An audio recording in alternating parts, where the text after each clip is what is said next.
আগে অন্যায় করলে একটু দেখতাম অনুশোচনা, মানে অনুশোচনা ভান ধরতো।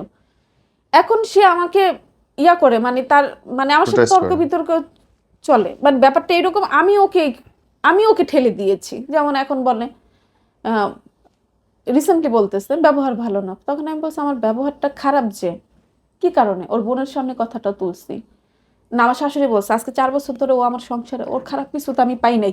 আপনার শাশুড়ি আম্মা বলছে? ওকে। হ্যাঁ, তোর কাছে ওর খারাপ কোন জায়গাটা বল, হুম। ওর অবশ্যই খারাপ দিক তুই বল। তখন বলে ব্যবহার, তখন আমি বললাম আমার ব্যবহারটা খারাপ কোন জায়গায়, বলে ও এক কথা বারবার বলে। আমি বলি আমি তো এক কথা শেষই করতে পারি না, একটা নিয়ে আমি 2 দিন কথা বলতে 3 দিনের দিন আরেকটা ধরি। আমি ধইরা ব্যাপারটা ধরলাম, জানলাম, আমি চুপ করে থাকবো, ব্যাপারটা কি এখানেই শেষ? আমি কি ব্যাপারটা 2 দিন বলবো না? যতদিন আমার মাথায় আছে আমি বলবো না ভাই, বলবো না। এই বলাটাই হলো আমার ব্যবহার ভালো না। আর আমার ব্যবহারটা খারাপ করতেও বাধ্য করে।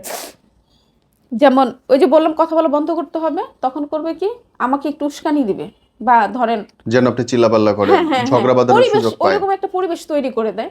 ধরেন আমি বললাম, কথাটা বললাম এইভাবে, 8:30 বাজে এখনো বাসা আসতেছে, এই রাস্তায় কি জ্যাম থাকে না, হ্যাঁ না না না, অমুকরে ফোন দাও তমুকরে ফোন দাও, এটা করো সেটা করো, মানে পরিবেশটা ওইরকম করে ফেলে যাতে চিল্লান আর আপনি। চিল্লাপাল্লা হবে, কথা না বলতে হয়।